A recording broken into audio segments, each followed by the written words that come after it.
ثم استوى علی العرش، پھر وہ عرش پر جلوہ فرما ہوا، پھر وہ عرش پر جلوہ فرما ہوا۔ آگے جو اس نے نشانیاں بتائیں وہ اس کی نشانیاں ہیں سمجھنے والوں کے لیے۔ پھر وہ عرش پر جلوہ فرما ہوا۔ اب عرش پر جلوہ فرما ہونے کی انٹرپریٹیشن کیا ہے؟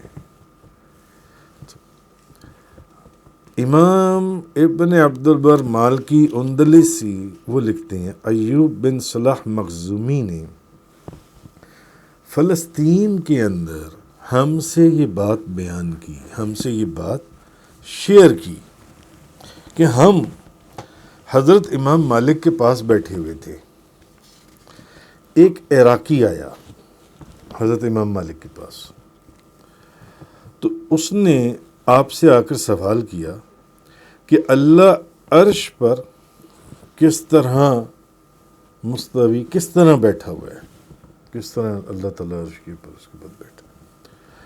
امام مالک غور فرمانے لگے کہ اس نے جو سوال کیا تھا، پھر آپ نے فرمایا تم نے اس چیز کے متعلق سوال کیا ہے جو مجہول نہیں ہے، کہ نامعلوم ہو۔ قرآن میں اس کا ذکر ہے، ثم استوى علی العرش، پھر وہ عرش پر جلوہ فرما ہوا۔ یہ ذکر قرآن کے اندر ہے، وہ عرش کے اوپر جلوہ فرما ہوا۔ ہمیں اسی کو تسلیم کرنا ہے، اسی پر ایمان لانا ہے۔ وہ کیسے بیٹھا ہے؟ معاذ اللہ استغفر اللہ، بعض لوگوں نے اس کے اندر بڑی عجیب و غریب انٹرپریٹیشنز کی۔ وہ کیسے بیٹھا ہے؟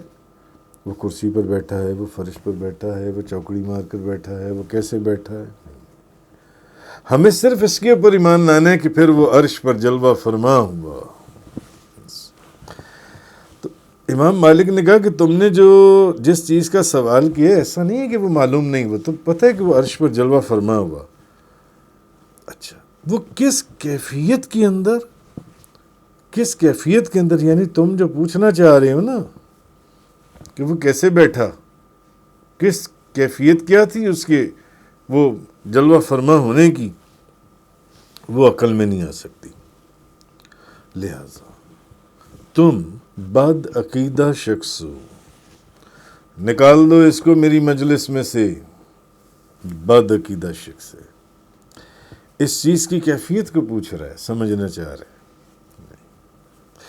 تو یحییٰ بن ابراہیم بن مزین نے کہا کہ امام مالک نے اس قسم کی باتوں میں بحث کرنے سے اس لیے منع فرمایا کہ ان باتوں میں بحث نہیں کرنی، جتنا قرآن نے کہہ دیا بس اس پر ایمان لے آؤ، جتنا قرآن نے کہہ دیا، کیونکہ ان میں حد، صفت اور تشبیہ ہے۔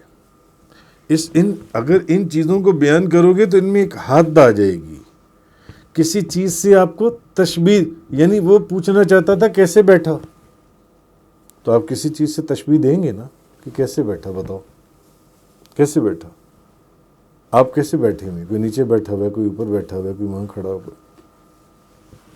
تشبیہ اور صفت، اور اس میں نجات تب ہوگی کہ جب اللہ تعالیٰ کی ان اقوال پر توقف کیا جائے جس میں اللہ نے خود اپنی صفت چہرے اور ہاتھوں سے بیان کی ہے۔ جو اللہ نے بیان کر دیا بس اس پر ایمان لانا چاہیے، اس پر، اور کشادہ کرنے اور استفاء سے اپنی صفت بیان کی اللہ۔ قرآن کریم آپ دیکھیں، قرآن کے اندر جیسے کہ آتا ہے فَأَيْنَمَا تُوَلُّوا فَثَمَّ وَجْهُ اللَّهِ، سو تم جس طرف بھی پھرو ادھر ہی اللہ کا چہرہ ہے، وہیں اللہ کا چہرہ ہے، سو تم جس طرف بھی پھرو وہیں اللہ کا چہرہ ہے۔ اس پر ایمان لانا ہے۔ اب وہ چہرہ کیسا ہے اس کی تفصیل میں نہیں جانا۔ بل یداہ مبسوطتان، اس کے دونوں ہاتھ کشادہ ہیں، کھلے ہوئے ہیں۔ جو اس نے قرآن میں کہہ دیا اس پر ایمان لے آئیں آپ، بس۔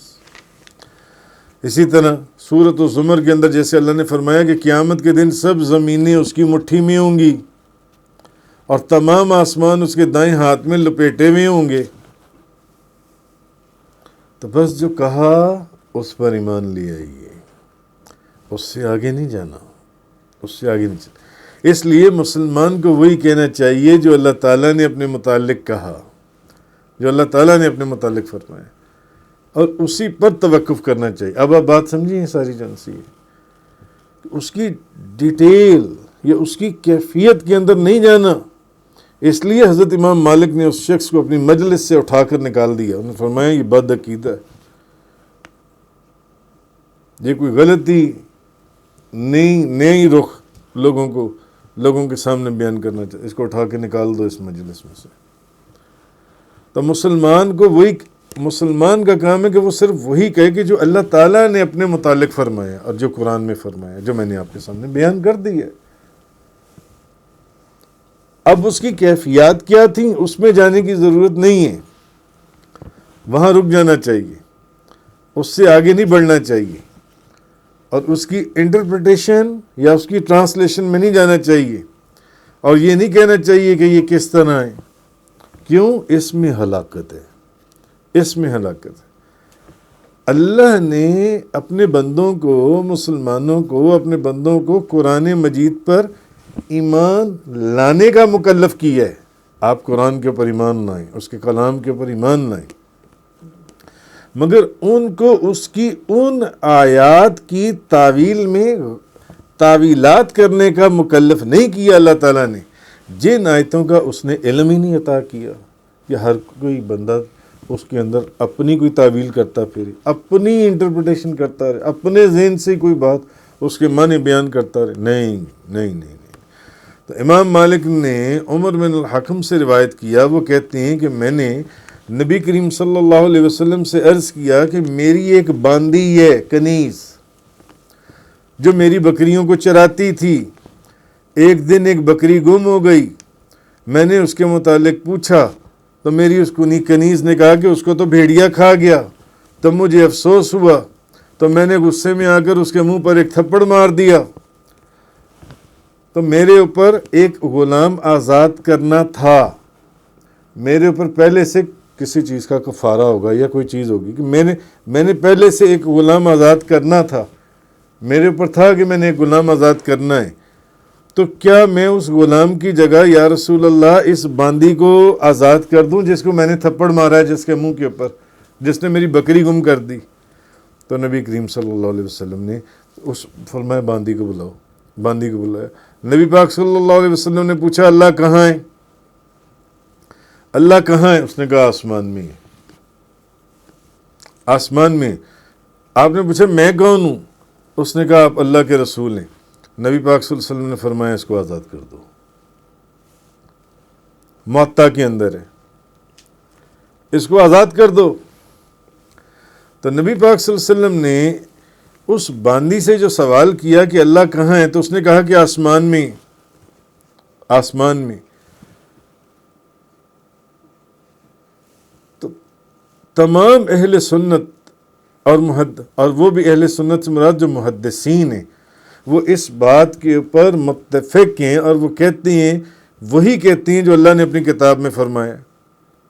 پھر اللہ تعالیٰ عرش پر جلوہ فرما ہوا، ہاں، تو اللہ عز و جل آسمان میں اور اس کا علم ہر جگہ ہے، اور یہ قرآن مجید کی ان آیتوں سے بالکل ظاہر ہے۔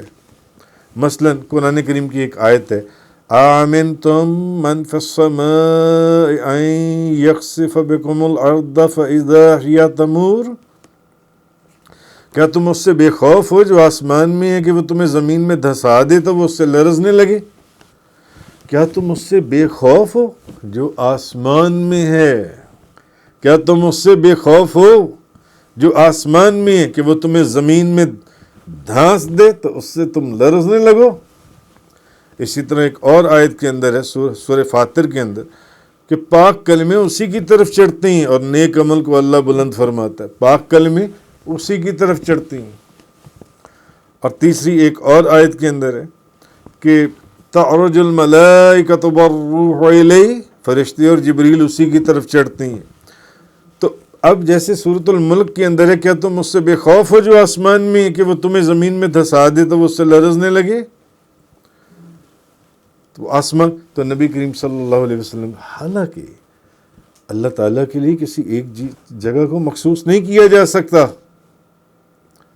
کہ اللہ تعالیٰ وہاں ہے، مگر کچھ چیزوں کو سمجھانے کے لیے، سمجھنے کے لیے، یا کچھ ڈائریکشنز کو اس منزل مقصود پر پہنچنے کے لیے متعین کیا جاتا ہے، منتخب کیا جاتا ہے۔ تو نبی پاک صلی اللہ علیہ وسلم نے اس باندی سے یہ جو سوال کیا کہ اللہ کہاں ہے، اس نے کہا آسمان میں، تو تمام محدثین اس بات کے اوپر متفق ہیں، اور وہ وہی کہتے ہیں جو اللہ نے اپنی کتاب میں فرمایا کہ کیا تم اس سے بے خوف ہو جو آسمان میں ہے؟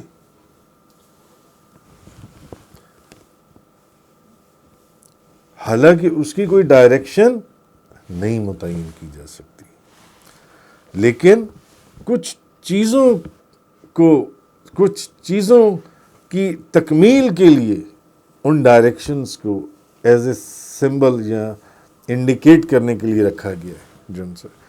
تو قرآن پاک میں اس کی بہت سی مثالیں ملتی ہیں۔ تو مسلمانوں کا یہ طریقہ رہا ہے، مسلمان کے، کہ جب ان پر کوئی آفت آتی ہے تو وہ اللہ کی طرف رجوع کرنے کے لیے اپنے مسلمانوں کے اوپر جب کوئی آفت آئے، کوئی تکلیف آئے، یا اللہ مدد، یا اللہ میری مدد فرما، یا اللہ کرم، یا اللہ احسان فرما، مہربانی فرما، تو جب وہ اللہ کی طرف رجوع کرنے کے لیے اپنے منہ زمین کی طرف کرتے ہیں یا آسمان کی طرف کرتے ہیں؟ آسمان کی طرف کرتے ہیں، آسمانوں کی طرف کرتے ہیں، اپنے چہروں اور اپنے ہاتھوں کو آسمانوں کی طرف اٹھاتے ہیں۔ اللہ کی طرف رجوع کرنے کے لیے ہاتھوں کو نیچے نہیں کرتا، یا اللہ مدد، یا اللہ مدد، یا اللہ کرم، یا اللہ احسان، مہربانی فرما۔ حالانکہ جیسے کہ میں نے عرض کیا، اللہ کی کوئی جہت یا ڈائریکشن نہیں متعین کی جا سکتی، تصور بھی نہیں کی جا سکتی، لیکن کیوں اس کی طرف رجوع کرنے کے لیے آپ اپنے چہرے کو پیچھے نہیں کرتے، پیٹھ کی طرف، دائیں طرف نہیں کرتے، بائیں طرف نہیں، یا اللہ مہربانی کرم نہیں، یا اللہ مہربانی، یا اللہ مدد، میری مدد فرما، میں مشکل میں پھنس گیا۔ چہرہ کدھر کو جاتا ہے؟ آسمان کی طرف، آسمان کی طرف جاتا ہے، دائیں طرف نہیں جاتا، بائیں طرف نہیں، زمین کی طرف نہیں جاتا، ہاتھ ادھر نہیں جاتے، آسمان کی طرف، چہرہ بھی آسمان کی طرف۔ کیوں؟ کیونکہ اونچائی اور بلندی جو سی ہے، اس کو اونچائی اور بلندی، اس کو باقی ڈائریکشنز کے اوپر فوقیت ہے، دائیں طرف، بائیں طرف، سامنے، پیچھے، نیچے، اونچائی اور بلندی جو ہے اس کو باقی ڈائریکشنز کی طرف اس کو فوقیت حاصل ہے، اس کو شرف حاصل ہے باقی ڈائریکشنز کے اوپر۔ اس لیے اللہ کی طرف رجوع کرنے کے لیے پھر بندہ آسمان کی طرف منہ کرتا ہے، ادھر کو ہاتھ اٹھاتا ہے، دعا کے وقت آسمان کی طرف دیکھتے ہیں۔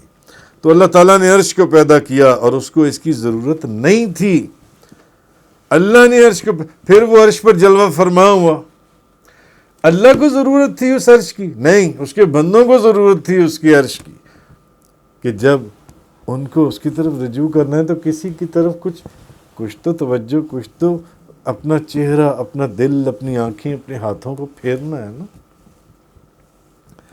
تو اس کے بندوں کو اس کی ضرورت تھی تاکہ وہ دعا کے وقت، اس کی طرف توجہ کے وقت، رجوع کی طرف، اب حیران نہ ہو کہ اس کی طرف رجوع کرنا ہے تو منہ کس کی طرف کریں؟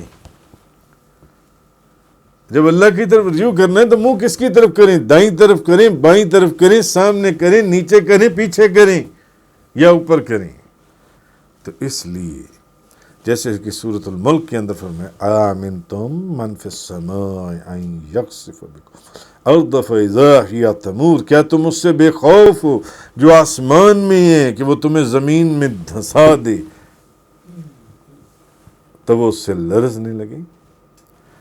تو نبی کریم صلی اللہ علیہ وسلم، آپ نے اس سے پوچھا، اس باندی کو اس سے پوچھا کہ بتاؤ اللہ کہاں ہے؟ اس نے کہا آسمان میں، آسمان میں، آسمان میں۔ یہ ایک ڈائریکشن ہے اس کے لیے، مگر اس کے لیے کوئی ڈائریکشن متعین نہیں کی جا سکتی۔ میں کون ہوں؟ آپ اللہ کے رسول نے فرمایا جاؤ اس کو آزاد کر دو، جو تم کہہ رہی ہو اس غلام کی جگہ پر اس کو آزاد کرنا ہے۔ تو عرش کی ضرورت اللہ کو نہیں تھی، بندوں کو ضرورت تھی کہ جب اللہ کی طرف رجوع کریں یا دعا کریں یا اس کو پکاریں تو کدھر کو منہ کریں، کدھر کو ہاتھ کریں، کدھر کو دیکھیں۔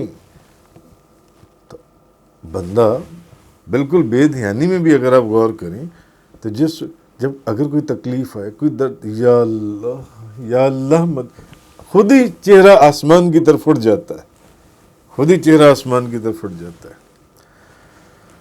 اچھا، اب اس نے کعبے کو بنایا، کعبے کو پیدا کیا، لوگ اس کی عبادت کریں، اس کی طرف منہ کریں۔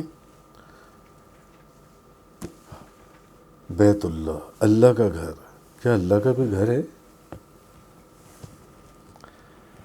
مگر لوگوں کی آسانی کے لیے کہ میری عبادت کے لیے اب اس کی طرف منہ کر لو، اب اس کی طرف منہ کر لو، کیونکہ میری تو شان یہ ہے کہ فَأَيْنَمَا تُوَلُّوا فَثَمَّ وَجْهُ اللَّهِ، تم جس طرف بھی پھرو وہیں اللہ کا چہرہ ہے، جدھر بھی پھرو